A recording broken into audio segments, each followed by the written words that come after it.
Hello दोस्तों, इस video में समझेंगे chemistry class 10th chapter 2। Chapter का नाम है अम्ल क्षार लवण। ठीक, देखिए हमको पढ़ना है अम्लों के प्रकार के बारे में। अम्ल कितने प्रकार के होते हैं? तो देखिए अम्ल जो होते हैं वो दो प्रकार के होते हैं। एक होता है प्रबल अम्ल, इसे शक्तिशाली अम्ल भी कहते हैं, इंग्लिश में इसे स्ट्रॉन्ग एसिड कहते हैं। ठीक, दूसरा जो होता है वो होता है आपका दुर्बल अम्ल, इसे कमज़ोर एसिड कहते हैं, इंग्लिश में इसे वीक एसिड कहा जाता है। ठीक, तो देखिए सबसे पहले हम लोग पढ़ते हैं प्रबल अम्ल के बारे में कि प्रबल अम्ल क्या होते हैं। तो देखिए प्रबल अम्ल क्या होता है। देखिए वे अम्ल जो जल में घुलकर पूर्णतः आयनित हो जाते हैं प्रबल अम्ल कहलाते हैं। जैसे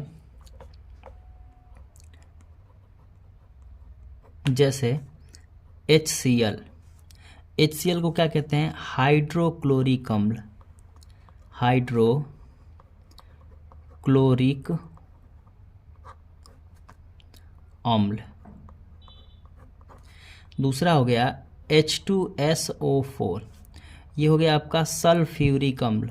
सल्फ्यूरिक अम्ल। ठीक, तीसरा होता है HNO3 नाइट्रिक अम्ल। नाइट्रिक अम्ल। अगला होता है H3PO4, इसे कहते हैं फास्फोरिक अम्ल। फास्फोरिक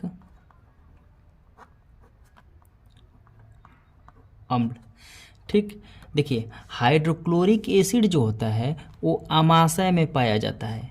अमाशय, स्टमक यानी अमाशय, अमाशय यानी पेट, पेट में पाया जाता है। ये करता क्या है? तो भोजन का पाचन करता है। भोजन का पाचन करता है।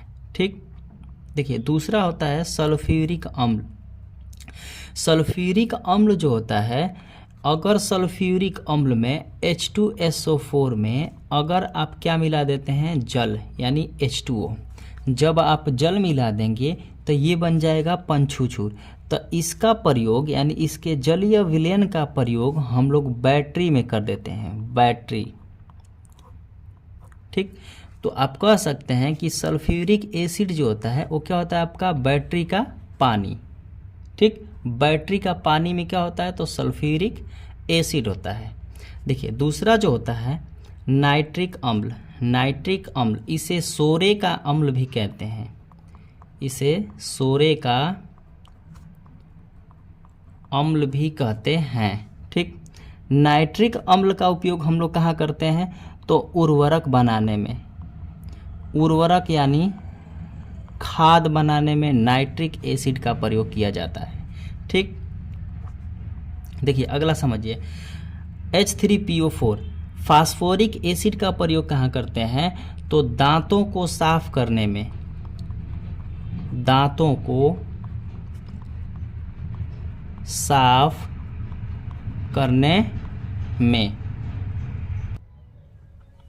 ठीक, इतना समझ गए। आप इसे कह सकते हैं दंत चिकित्सक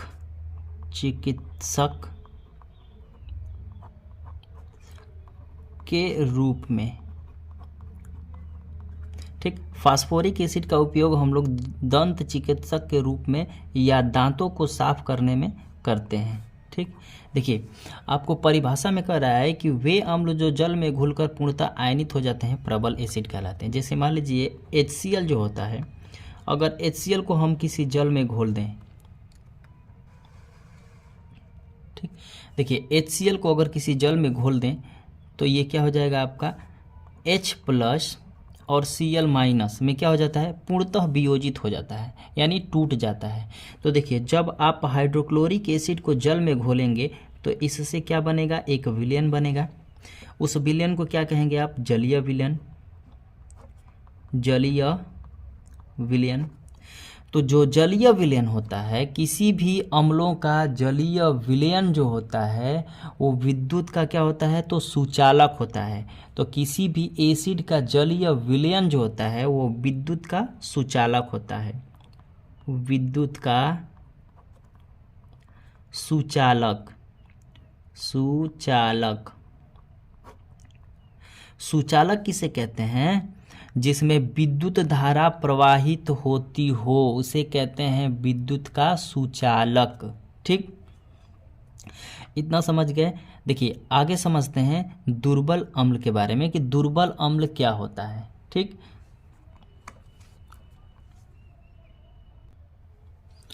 देखो बाबू, दुर्बल एसिड क्या होता है कि वे अम्ल जो जल में घुलकर पूर्णतः वियोजित या आयनित नहीं होते हैं दुर्बल अम्ल कहलाते हैं। जैसे समझिए, जैसे HCOOH। ठीक, इसको कहते हैं फार्मिक अम्ल, फार्मिक अम्ल। ठीक, दूसरा होता है CH3COOH, इसे कहते हैं एसिटिक अम्ल, एसिटिक अम्ल, एसिटिक अम्ल। तीसरा होता है साइट्रिक अम्ल, C7H8O6, इसे कहते हैं साइट्रिक अम्ल, साइट्रिक अम्ल। ठीक, देखिए दूसरा होता है, ठीक, देखिए HCOOH, ये क्या है, तो फार्मिक अम्ल है। फार्मिक अम्ल जो होता है ये लाल चींटी, लाल चींटी कामा वर्रे कामा मधुमक्खी, बिच्छू, बिच्छू, बिच्छू के डंक में पाया जाता है। ठीक, देखिए एसिटिक अम्ल जो होता है वो किस में प्रेजेंट होता है, यानी किस में उपस्थित होता है, तो सिरके में। ये सिरका में क्या पाया जाता है, तो एसिटिक अम्ल पाया जाता है। ठीक, साइट्रिक एसिड किस में पाया जाता है या किस में प्रेजेंट होता है, तो नींबू के रस में, नींबू के रस में साइट्रिक एसिड नींबू के रस में पाया जाता है। ठीक, देखिए आगे आपको समझा देते हैं यहाँ पे।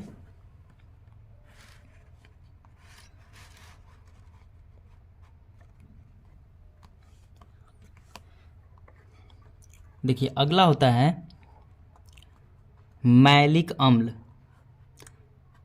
C4H6O5, इसे कहते हैं मैलिक अम्ल, मैलिक अम्ल। मैलिक अम्ल किस में उपस्थित होता है, तो सेब में, यानी फलों में पाया जाता है क्या चीज़, मैलिक अम्ल पाया जाता है। ठीक, देखिए दूसरा जो होता है वो होता है टैनिक अम्ल। टैनिक अम्ल C76H52O46, इसको कहते हैं टैनिक अम्ल, टैनिक अम्ल। टैनिक अम्ल किस में पाया जाता है, तो चाय में। चाय में क्या उपस्थित होता है, तो टैनिक अम्ल। ठीक, देखिए अगला होता है लैक्टिक अम्ल। लैक्टिक अम्ल का सूत्र होता है C3H6O3, ये होता है आपका लैक्टिक अम्ल। लैक्टिक अम्ल किस में पाया जाता है, तो दही में। ठीक, अगला होता है ब्यूटीरिक अम्ल।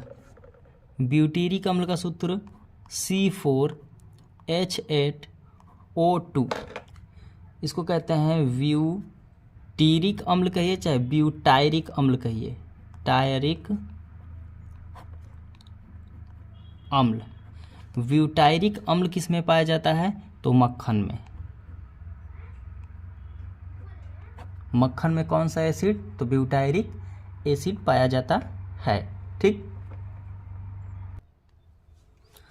देखो बाबू एक चीज़ आप ध्यान रखिएगा, जब आप किसी एसिड में यानी किसी अम्ल में जब आप कार्बन मिला देंगे तो वो एसिड जो होता है वो बन जाता है वीक एसिड, यानी कमज़ोर एसिड होता है। ठीक, यानी कार्बन का जो इफ़ेक्ट पड़ता है वो एसिडों के ऊपर उनको कमज़ोर करने के लिए। ठीक, तो जब आप किसी एसिड में अगर आप कार्बन मिला देंगे तो वो अम्ल जो होंगे वो बन जाएंगे दुर्बल यानी कमज़ोर। ठीक है, तो देखिए जितना हम एग्जाम्पल दिए हैं आपको, यहाँ पे देखिए सभी में कार्बन है, HCOOH, फार्मिक एसिड में देखिए कार्बन है, CH3COOH में भी कार्बन उपस्थित है, इन सभी में देखिए कार्बन उपस्थित है। ठीक, तो कार्बन जो होता है अम्लों को क्या कर देता है? कमज़ोर कर देता है। ठीक, अब समझते हैं अम्लों के गुणधर्म के बारे में कि अम्लों के कौन कौन से गुण होते हैं। ठीक, ठीक बाबू, अब समझते हैं अम्लों के गुणधर्म यानी गुण के बारे में। तो देखिए अम्ल के गुण क्या क्या होते हैं। तो अम्ल जो होता है, अम्ल स्वाद में खट्टे होते हैं, खट्टे होते हैं। ठीक, दूसरा जो होता है अम्ल नीले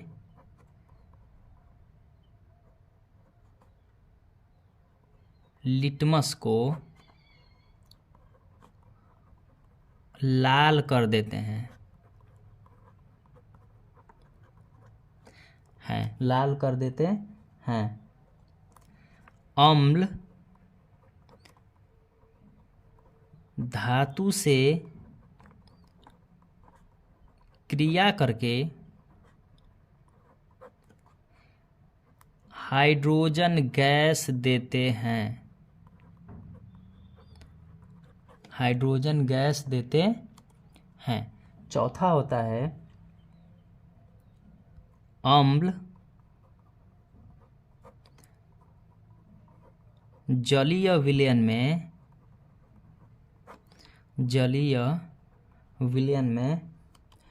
विद्युत का चालन करते हैं, चालन करते हैं। पांचवा होता है अम्ल कार्बन के संपर्क में आने पर, अम्ल कार्बन के संपर्क में आने पर कमज़ोर हो जाते हैं, कमज़ोर हो जाते हैं। ठीक, ये था अम्लों के गुणधर्म। ठीक, मिलते हैं नेक्स्ट वीडियो में।